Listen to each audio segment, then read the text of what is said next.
good evening. We welcome all our audiences to this IAI3 EduTalk session. So today our session is going to be very interesting because we have a journalist and she is an investigative journalist. So we welcome you, Mrs. Vinita Deshmukh. Ma'am, welcome to our show. Thank you for coming. Thank you so much. Good evening. Yeah. So IAI3, it stands for the International Association of Industry Institute Interface, and we run courses for the last 20 years. And of course, in the pandemic, we have gone online, but our courses are mainly to encourage employability for the youths, for the working professionals. And now a lot of people have joined the workforce, whether they're senior citizens or housewives or artisans. So we have decided to bring forward and show them what are the careers available, because in the pandemic, everything went online. So new platforms came up, the OTT or stories on gaming on the phone, and so many jobs came up. So in the last few days, we have had voiceover artists, we've had musicians, and we've had people who've used their skills to make a sustainable living. Now, IAI3 EduTalk, they are basically conversations with stories of simple people, showcasing their lives, but because of their hard work and self-belief, they made a dent for themselves. We also wanted to talk about COVID warriors or people who help humanity. Sometimes a single idea, it became a large movement. So these are the kind of people we would like to invite on our show.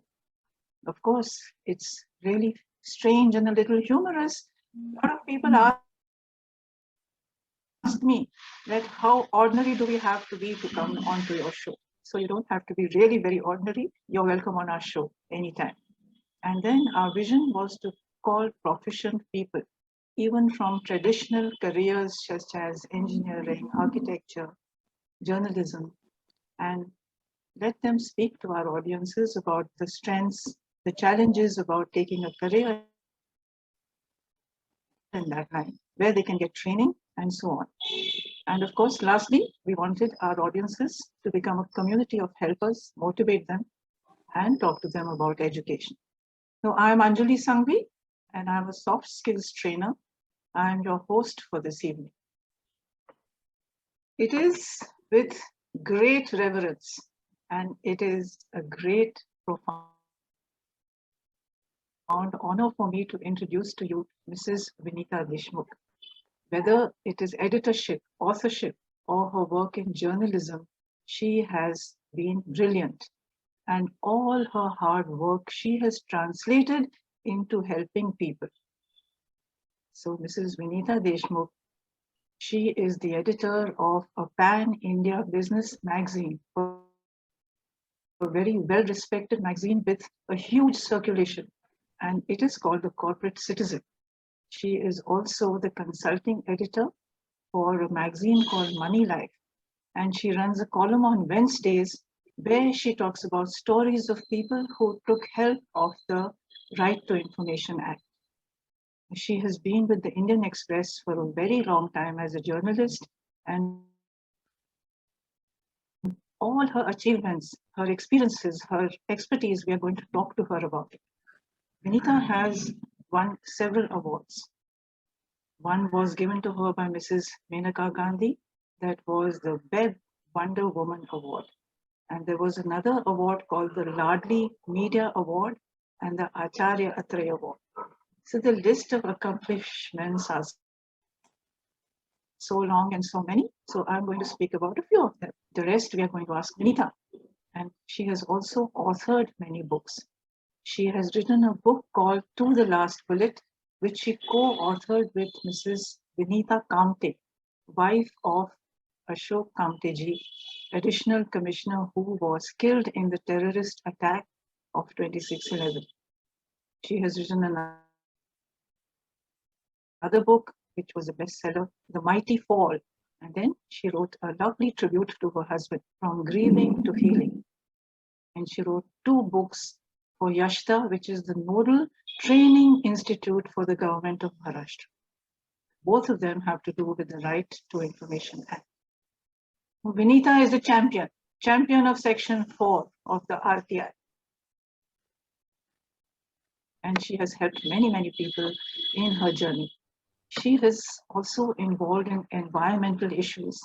And the hill stations of Mahabaleshwar and Panchgani, she has got them into the eco-sensitive zone. So we will talk to her about that as well. She's invited to many workshops in India and abroad. She's been to Bangkok, she's been to the Oxford University, where they discuss several topics, not just RTI, but federalism and many relevant topics.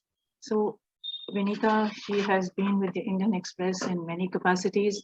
She has been the feature editor, the deputy resident editor, the senior editor, and editor of Citizen, which was and enjoyed an unprecedented popularity as a magazine for over 7.5 years. She is an alumni of Vincent School of Berhampur. She did her history BA honors from the Ferguson College, Pune. And ma'am, once again, we welcome you to our show. Thank you for coming. Thank you so much. So Vinita, we all want to know about the editorship of Corporate Citizen. See, there are so many articles. There are insights by corporate heads. There is health, campus recruitment, interviews, and then wellness, cooking, movies, couple goals, relevant topics in the business world. So what does it take to be an editor of such a prestigious magazine? Please share with us. Yeah, thank you first for having me here. And since the last 7 years, I am the editor of Corporate Citizen, fortnightly business magazine. And this magazine is absolutely unique other than the other business magazines which you generally read. And the theme of it is contemporary corporate thoughts.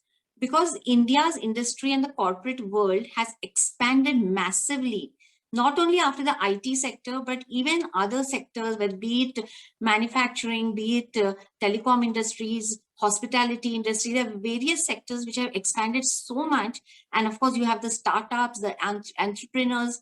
So all these have brought out hundreds and thousands of Indians who are so successful and brilliant in their lives. However, if you see the traditional newspapers or magazines, they generally cover only the traditionally famous ones, the popular ones.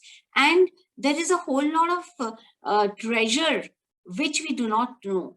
So the idea of this magazine is that we profile and interview personalities who have made a life and career for themselves by either reaching the high positions in the corporate sector or being entrepreneurs, and have spread economic prosperity for so many people around them. That is one. And although we do we also interview famous people, but there are many new famous people who are in India today. And the second point is that there are several conferences like held by CII and NHRD, wherein the experts like these senior corporate leaders, be it in the HR, marketing, manufacturing, whichever side, CEOs, financial side, they give talks or they have very invigorating sessions. Now, these are absolute precious treasures which are not recorded in black and white by any newspaper or magazine. You will see that after the entire day's conference, you just have like 6-7 paragraphs that are reported in the newspaper. Yes, but since our magazine is devoted to the corporate, contemporary corporate thoughts, we pick up each and every word and edit it and put that in the magazine, so that we have a large group of young managers, student managers who are our subscribers, besides the middle level professionals and senior corporate leaders. So they actually are learning apart from the textbooks. Textbooks have got a certain periodicity once it is published. But here you have this corporate magazine, which is like an oven from where baked bread is being freshly brought out every fortnight and given to the future managers of this country. So, and then of course we have the lighter side, where we have youngsters talking about their campus placements, about the love marriages, or little bits on health. So that's the whole, potpourri of things which interest people and it's well received. That's right. You have to have some human interest stories also, right? Yeah, that's right. The softer side. Would you like Yeah, to tell most us of a the little bit stories about are the column human you run on interest, Wednesday? Sorry, Yes. most of the stories are human interest because we tell the story through the person. Yes. So he narrates, so many anecdotes, his turning point of life. So it becomes extremely interesting instead of just talking about some technical analysis and financial analysis of a company. That's right. That's right. That's right. Because data sometimes it becomes a little hard news, would you like to tell us a little bit about the column you run on Wednesdays for Money Life? Because you said that you showcase some stories over there. Please do share with us. Sure. So since 2011, Sucheta Dalal, who's the managing editor of Money Life, and Padma Shri, who broke the Harshad Mehta scam, she requested me in January of 2011 that, why don't you write a right to information column for us?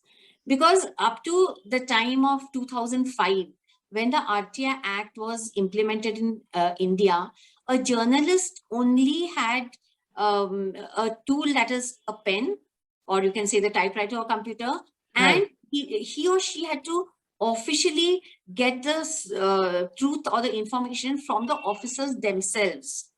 So, and like how the bureaucracy is, or how the political leaders are, they would like to hide a lot of things. And so it was an immense task for us journalists to actually, bring out that information. We did it, of course, with great skill. And, Arun Shauri, we have great people like Arun Shauri and all who really were remarkable journalists of this country. But when the Right to Information Act came in 2005, and our then resident editor, Mr. Prakash Kardare, he propagated this RTI Act and said that it is not only for citizens, but there is Section 4 in the RTI Act wherein you can just, any citizen during the working hours of the office can straight away go and demand the files. Be it, as simple as why is the garbage outside my house, or what are the funding, electoral fundings, or whatever. You want to break a scandal at the national level, right from the micro information for a farmer in a village to breaking a national scandal, you could use the Section 4 or the Section 6 of the RTI Act. And that is how, I started using the RTI Act from 2005. In fact, from 2003, when the Maharashtra RTI Act was in place. And I found that it is one of the most beautiful ways of bringing 100% truth to the readers. Because here you have certified documents that the government office gives you. And based on that, you are writing a story. Yes. So it is a wonderful double tool for a journalist now. And therefore, I keep on using it for all my stories. And so Sucheta wanted a column wherein the citizens are empowered as to how they could use the RTI Act. Because earlier the journalists had a chip on their shoulder. If they showed a Times of India or Indian Express card, they thought, they were very special people because they could get the information. Or a member of the parliament thought that he was the most important because the industry guys, let's say, used to pay thousands of rupees to him to get one, ask a question in the Rajya Sabha or Lok Sabha. But today, every citizen can do that. So the journalist is nobody great. Wow. Every citizen is an activist and journalist because you can procure information that you want. And there have been many times wherein common citizens have provided me with RTI documents that were wonderful and made for a very great investigative story. Yes. So all of us are empowered, and that's what I do in my RTI column since the last, I think now 10 years or more. 10 years or more. I've broken stories of the then President Pratibha Patil's illegal use of the military land to build her post-retired home, and she had to give it back because 14 days continuously I wrote with the help of RTI documents. I did the Dow chemicals and several stories actually now I'm suddenly not remembering, but all of them had an impact through this column in Money Life. Yes, Yes, I can imagine, but is it easy to, approach the authorities and get the information of the RTI Act and interpretation, and how can one bring it out to the public? So you've done all that, Vinita, which is a great help, because most of us being common people, we don't know much what are our privileges, rights as citizens. So I think that you've done a great social service. Congratulations on that. No, thanks, but I would also like to add that, most of the Indian All of that, citizens, yeah. they do not want to know this kind of, they do not want to be alert, they do not want to be active, they do not want to be proactive, That's the reason why all these corrupt politicians, they are just a small fraternity of them ruling over us. We are crores of us, but they are united and we are divided. Yeah, But sure. RTI Act is a great unifier. I wish that everybody uses it. Wow, and I'm glad they drafted it and published it and made it a law, so that people have these kind of access to bringing out things that are going wrong. Vinita, we are very keen on knowing about your books, To the Last Bullet, and tell us about the research, the work, and what was your great passion to bring it out. Please share with us. Yeah, so To the Last Bullet, the credit cannot go so much to me as much as it should go to Vinita Kamte. Because here also, she actually used the Right to Information Act. That was like something, one of the most wondrous thing that she did, despite having lost her husband so suddenly and having 2 young children. Yeah. So actually, it was not supposed to be a book, but that time I was the editor of Intelligent Pune. And after this, I just thought I should just speak to Vinita Kamte. She was from Pune, and do a story on all that happened through her eyes. And then when I spoke to her, we met over a cup of coffee. And when she started telling me that she had actually put her RTI in the South Mumbai control room to get access to the audio records and the manuscripts. After the Justice Sri Krishna Commission, after 1993 Bombay riots, he made it, a recommendation was that any such tense situation in any city, they have to be compulsorily be recorded in the control room, so that the conversations between the control room and the ground and officers or constables on ground zero are recorded. So that is how, when the terror night happened, all the recordings were there with the Mumbai control room, and she would access to all of them. That is, she asked for information from the 26th of November, 7 p.m. up till the morning of 27th November, 10 a.m. or 11 a.m. And she, of course, had to fight a lot. That is another story which is long. But the long and short of it is that she actually got the audio recordings, and she and her twin sister, Revati, who's today a High Court judge in the Bombay High Court, they have burned the midnight oil, hearing the entire transcription. And it just shows how, negligent was the Mumbai control room in communicating with these officers who were on ground zero, and for which reason they had to give up their lives. They would never have died if the people at the anchor would have really done their job. I mean, there was even a call log record wherein a constable is saying, "Arey, rag de wo phone aur tandoori biryani mangwa le." That yet in such emergency situation, the kind of casualness that was there at the control room. So I told her that this is not just one story for Intelligent Pune Weekly, but I would love to write a book on it. And then the whole family met, and we decided how to do it. So basically scripted the whole book, and went through the way it should be done. And it turned out to be such a bestseller that there were so many pirated copies. They say that flattery is the best mode of imitation. And in fact, I would like to also add that it had taken the nation by such storm that when my husband was traveling, he stopped at the petrol pump, and he happened to have 2 copies of To the Last Bullet at the behind the yes. Yeah, so this guy, he just came running and he says, "Sir, I'm ready to pay any amount of money. I cannot find this book. Can I please buy it from you?"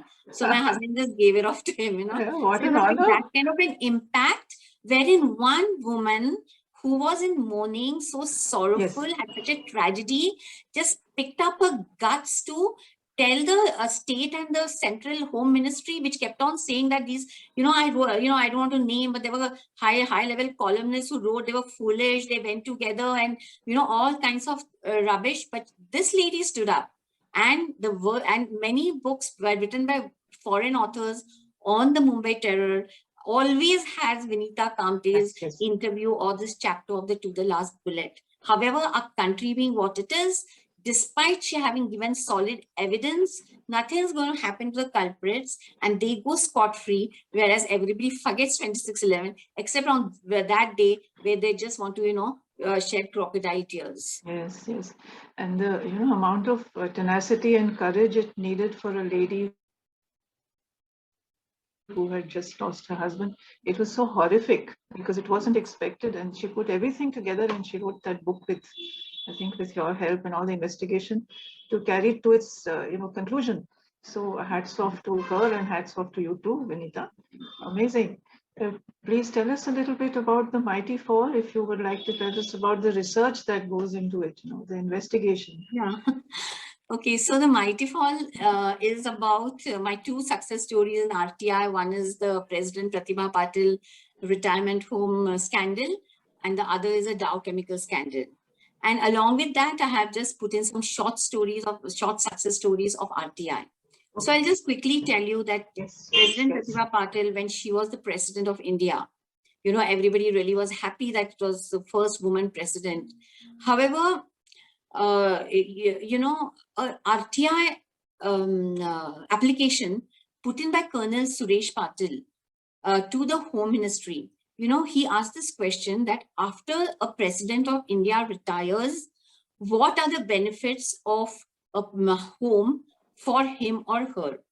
Right. So the answer that he got from the Home Ministry was that he or she is allotted 4,800 maximum, 4,800 square feet of a government house, which is already built in any in any city or town that the president wants to retire in. However, she had usurped A1 military land in Khadki to the tune of 260,000 square feet. And she had started building her retirement home.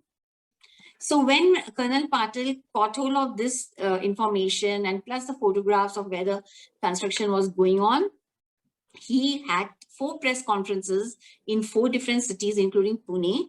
However, no one was ready to publish it because by that time, journalism had been compromised. And it was thought that people who are in the establishment are like the people who you should not write against. And so nobody published it. So one fine day he called me. At that time, I was launching the English newspaper of Aaj Ka Anand along with Darvashi and a big team. So he said that, this is what has happened. So I told him, of course, please come and show me everything. So when he came and I saw those documents, and next day, it was my Wednesday, actually, my RTI column. So I wrote about it. And when I wrote about it, next day in the early morning, I always get up at around 4. I just saw that my email was completely jammed with mails from, as far as like Kuwait and Netherlands and New Zealand, Australia, everywhere, saying that I've done a great job. And, if they want any funds to, whip up this campaign. So at that time, I was like thinking, I just like wrote this story. So I decided that I should get more RTI documents to ensure that, what is the story behind it. So right from the Southern Command to the Defense Estate Office, and with the help of my friend in Delhi. So I procured certain documents that even the president's office, the secretariat of the president's office stated that this is unprecedented and how could this be given any permission? So that was the file noting which I caught hold of. So I did this over 14 days, and then he sent the Tripura governor, again, Mr. Patil, to come down here and tell us that we should not be taking this campaign ahead, by which time, Commander Ravindra Pathak, Colonel Suresh Patil and myself were on the roadside of the collector office collecting signatures to file a petition in the Supreme Court. So when that Tripura governor came, I tweeted in the morning. So, and Sucheta, she said, just keep on highlighting it in the Twitter. So we used to go on putting it on the Twitter and Facebook, my every story. And then when I got a sign that the Tripura governor himself wants to come, we put it up on Twitter. By the time he reached, his house, the whole media had gharawed him. So he didn't come out. So, but he sent somebody else who was also a patil. There were too many patils in this story. And then when we told him, no, we are going to go to the Supreme Court, the next day, the Secretariat issued a press release saying that she has returned the land. So that was like a major victory, not because I wrote the story, but because the right to information, it's only because of the Right to Information Act that the people could know, come out with this truth. And that day, from 6 p.m. till midnight, I was from one TV studio to another, and my dear husband was with me, supplying me sandwiches and some juices and all used to get from here and there. So it was like such a remark. I had become all red and hot by the 12 noon with all those lights. So I compiled this whole thing into a book, so that for the record that how RTI is empowering people. It is forcing accountability, transparency from these powers that be, which used to be let off. Yes. So that was the book. Yes, I can imagine. And it indeed needs a lot of perseverance, to see it to its end. And then I think there was one more book, if you would like to speak about it, because I enjoyed reading it very much. It was From Grieving to Healing. Yeah. Anyway, so that is like a sad book, because I love my husband more than my journalism. And then suddenly he just passed away when we were in a walk, during our walk at Parvati Hill, though he was all hale and hearty and there was nothing wrong with him. In fact, he was very muscular and very always jovial and cheerful and a real genuine and a man with dignity and decorum. So that was like a very big shock. That's right. So that time I had this Samsung tablet. And then after 3 weeks, I just decided that, I just need to get back to my work. And my office is pretty far in Ravit. So as I used to travel, and I used to always travel with him because I used to first drop him to the office. So as I was traveling, I used to keep writing a poem dedicated to him. And it used to just like come out from the heart. I never said that this is the subject of the poem. But whatever from the heart I felt about him, I used to keep on writing. And I just then wrote 33 poems in a matter of like 3-4 weeks. Then after I kept all those poems, all dedicated to him, then after I said that I'll just do a bit of a prose to say what happened, what is death, it is like, even till now when death didn't come to me so early, which I never thought it would, I was to think it is, oh yeah, please go forward in life, don't look back and things like that. But then I have written a sonography of death in that book, like I'm very happy that humanity doesn't know what is sorrow till such time that your near one dies. So that is why we all are happy, and we can like clinically give condolences, or the society has prepared certain norms, some 13 days, some soul going away, and if you cry, the soul will be unhappy. So I've written in one of my poems, where's the proof?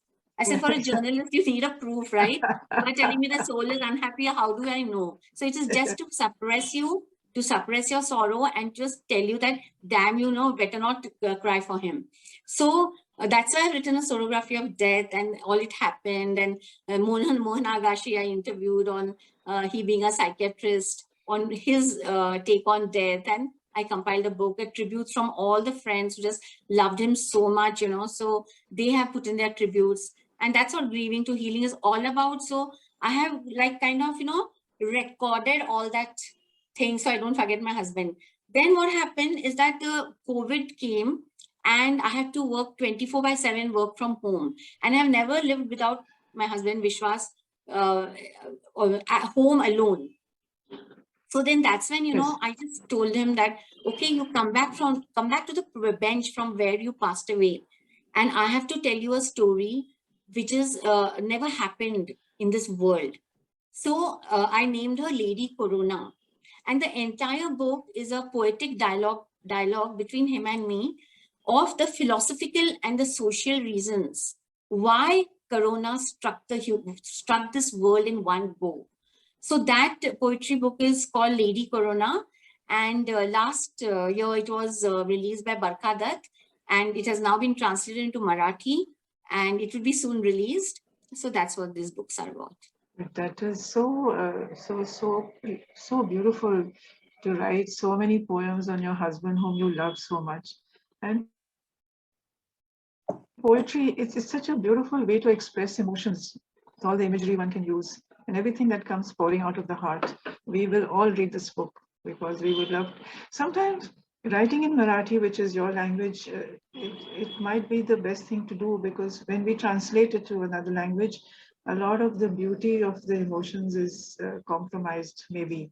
So Marathi. Yeah, but you know, Grieving to Healing has been translated by a very well acclaimed journalist, Mr. Anil Takarkar, who's the group editor now of Pudhari, and he's been with Lok Satta and Sakar and all, and he's just done such a fabulous translation even of the poems, you know, so it is really nice. I would love to read that in Marathi.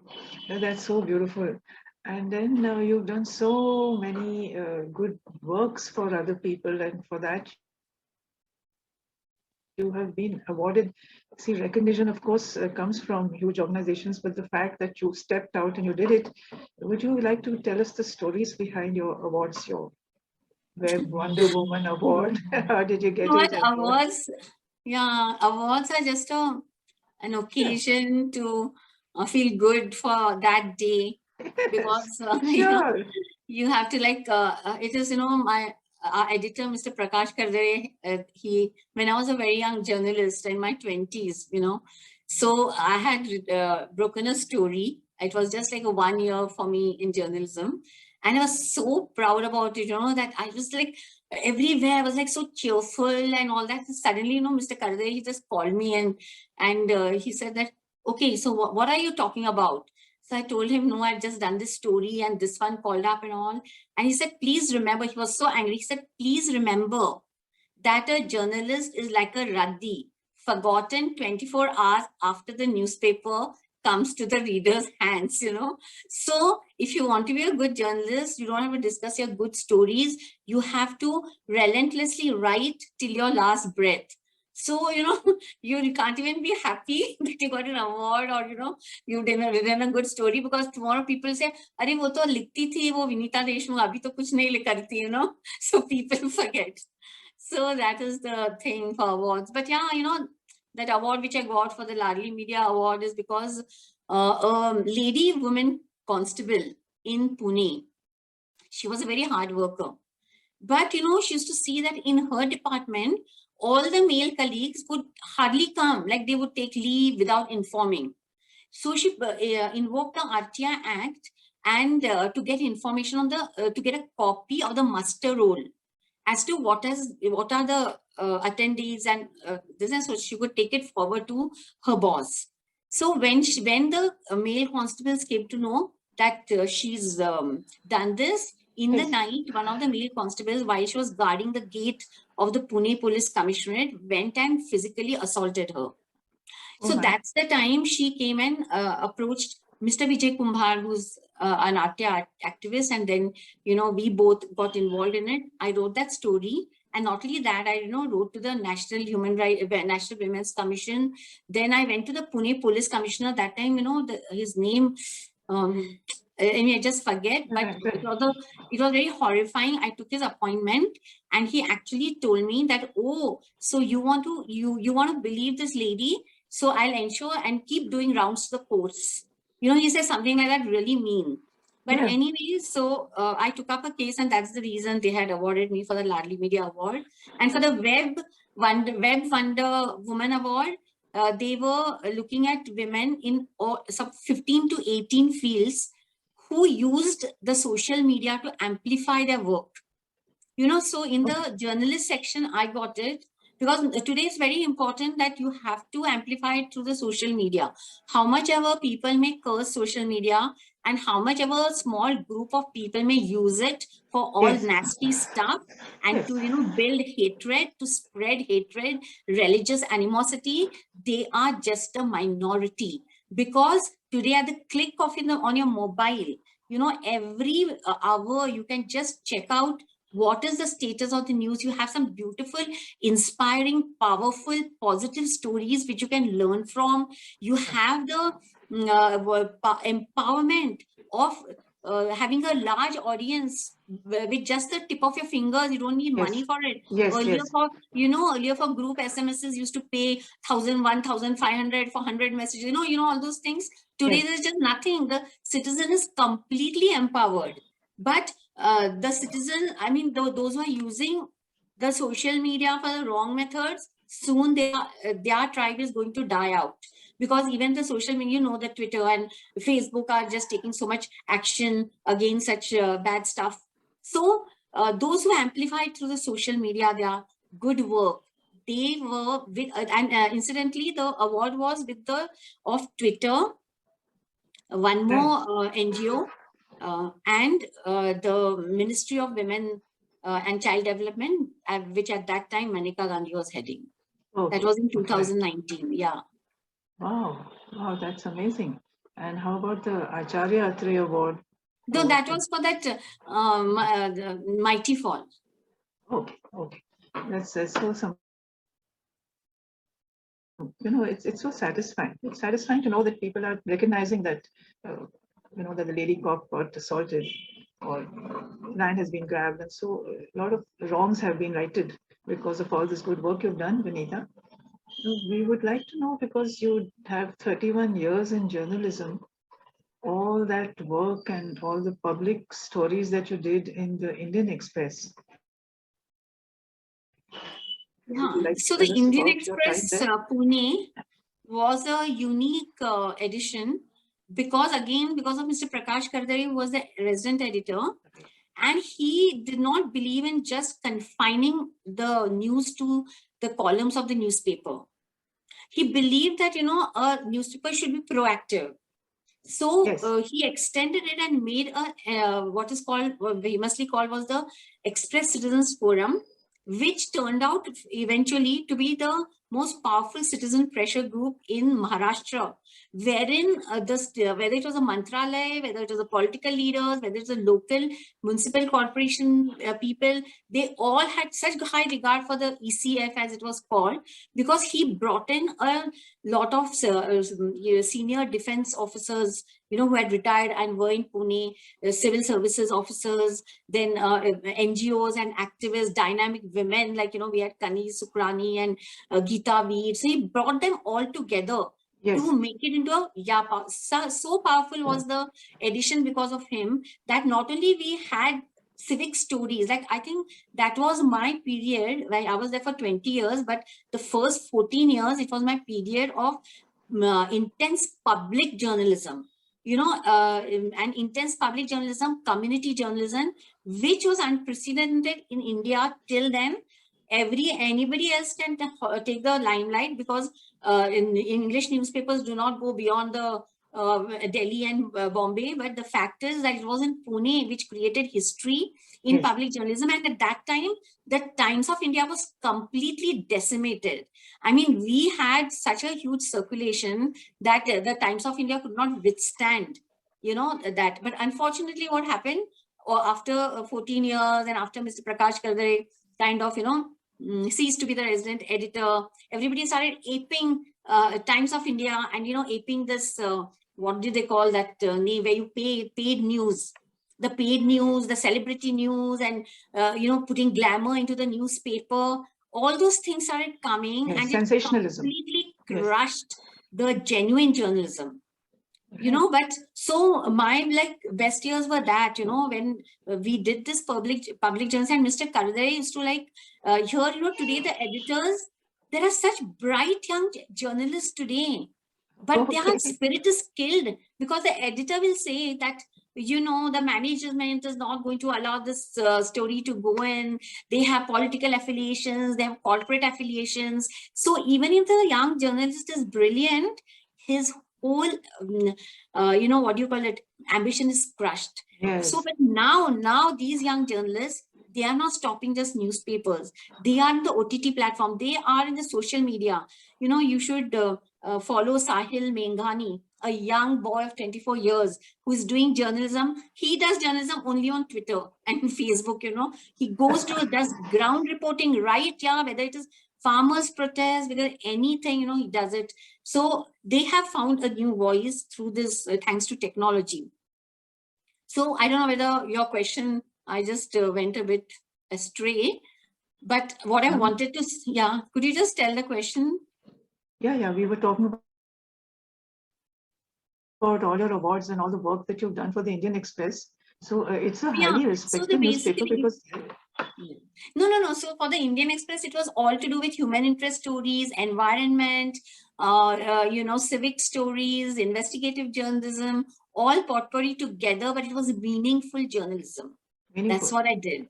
And I'm so happy that I was in that era, where we could just pursue this, because Mr. Kazi used to tell us that you are in the battlefield. Like when you are reporting a story, he said, I am in the ivory tower and you are in the battlefield. So you will tell me the truth and you will tell me how the story is unfolding. Unlike now, wherein, the editors will just discard your stories or tell you, oh, please don't go, there's no use. This is the opposition, you cannot take, this is a corporate guy who gives advertisements. But that time, editorial and marketing were watertight compartments. The marketing managers did not have the guts to even come into the editorial side and say that, please, can you, definitely you must use this and it has to go on one page, first page and all. No, they might leave a press release with a request, but it was up to the editor what to do. Yeah, that's amazing because it was such truthful reporting. Yeah. Without any fear, psychosis or anything. So that was so laudable. And now you have done a lot of environmental work for Mahabaleshwar and Panchgani. So do share with us a little about that as well. Yeah. So what happened is that in journalism, you always need somebody to give you a tip or, a clue. Yeah. It always helps to trigger off a story. Yeah. So what happened was the late Mr. Shyam Chainani of the Bombay Environmental Action Group, he was a very passionate environmentalist, especially of everything in Mumbai, Pune and Western Maharashtra. Yeah, and the hills, yes, Sahyadri Hills, yes. So he never used to go on a holiday. So he was a workaholic, pursuing his passion. So one day when he went to Mahabaleshwar, he suddenly found there's a lot of this construction being done. And he was a master at getting government circulars, studying them, study reports, at that time Arun Bhatia had submitted a study report on Mahabaleshwar Panchgani. So he clicked all those pictures and then he rang up our editor, Mr. Kardare, and said that, look, I think that Indian Express, should be taking up this story because it is very serious and we might lose our hill station, which is the most charming hill station in the entire Western Maharashtra. So then after, Mr. Kardare got those photographs, he also got alarmed and alerted. He took all of us, the photographer, 2-3 of us, and, actually visited those places where he had taken out photographs and found that indeed, it is like quite a deadly story. So he assigned me that story. And then for several days, it came. I mean, of course, altogether, we had written those stories for 4.5 years. But initially, there were a series of some 10-15 stories which would appear every day on as an anchor on page 1. And every day, there's to be a photograph of some hotel which had been illegally built or, or under construction or whatever it is. So I still remember that once my friend called up my husband and he said, do you realize like what kind of stories your wife is doing? You have little children and all these guys are like underworld and, they can harm your family, your kids and her also. So when I was like cooking in the kitchen and, my husband came and told me, this is what, my friend is saying. So, I just like looked at him and I said, oh, so you don't want me to do something. you want somebody else to do it, or you want nobody to do it, and you don't mind this country like going to the dogs. He was like he was so alarmed, he was so stunned, he just like went out, he took a walk through the corridor and he came back to me and he's telling me that, okay, I'm giving you a promise today that my contribution to the society will be to let you do your own profession and not just, give you some gyan on it. That was really so sweet, So sweet, really. Yeah, because I know that those days, not now, but those days, I know that husbands would like their wives only to write soft stories. Yes. And so that they get a kind of a, byline or association with a big newspaper, but nothing that would be risky, so to say. Like yeah, so that's why, I just give him all the credit for everything that I do. A lot of support and motivation.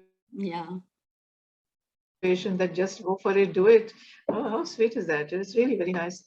And then these conferences that you have attended in India and abroad, the workshops, are they mainly to do with RTI, or do they take up some other subjects also?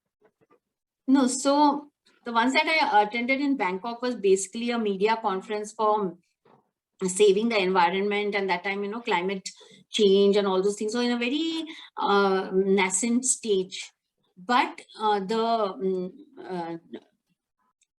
not the UNO, but there is an UNEP, United Nations Environment Protection Program. They were getting journalists from all over the world to start telling them as to, why these stories should be written about. So that's how, I'd gone to Bangkok. Also, first I'd gone to Oxford University because there was a conference on federalism, which was not really my subject, but as a journalist, they wanted to have my view. But although I enjoyed those conferences, but fact remains that conferences are just, what do you call it, rudderless, useless, and of no use at all. Because all they do is that they keep you in these 5-star hotels and give you good food to eat and lovely rooms to stay in and talk some gibberish during the conference. And after that, there is just no follow-up.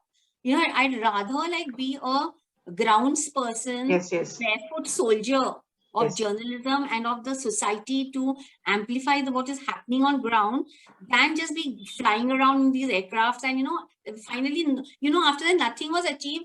I don't know a single person. I don't remember the name of the people also who were all there. It was so superficial and shabby, I should say. I know. So I'm not overawed to work at the grassroots. Yeah, I'm sure. It's better to work hands-on, grassroots level. Makes a lot of difference. Vinita, we are also inspired by you. Humbly, I'm saying that, and sincerely. So now that, what are the new peaks that you want to scale in future? What future plans? As every human being, I'm also getting older and older. So actually, after my husband passed away, I never think of future. In fact, whenever I did my journalism, or for me, my life is like today. Yes. I never thought, because I just think that if you do the right thing and not the convenient thing, because it is very easy to get tempted to do the convenient thing. But if you do the right thing, you won't believe that God is just there to help you. Like, I don't believe in God is with you. Yes. Visiting temples and doing some puja and all that. No, but you do the right thing and you have to get help from some power, and they may come in the form of human beings or whatever, in books or some thing that you stumble upon. So, and then after my husband died, because I used to always think you live happily ever after. That's what the fairy tales tell us, that once you're married, you're forever married. You never imagine that the day will come. And now it's happening so much because of COVID.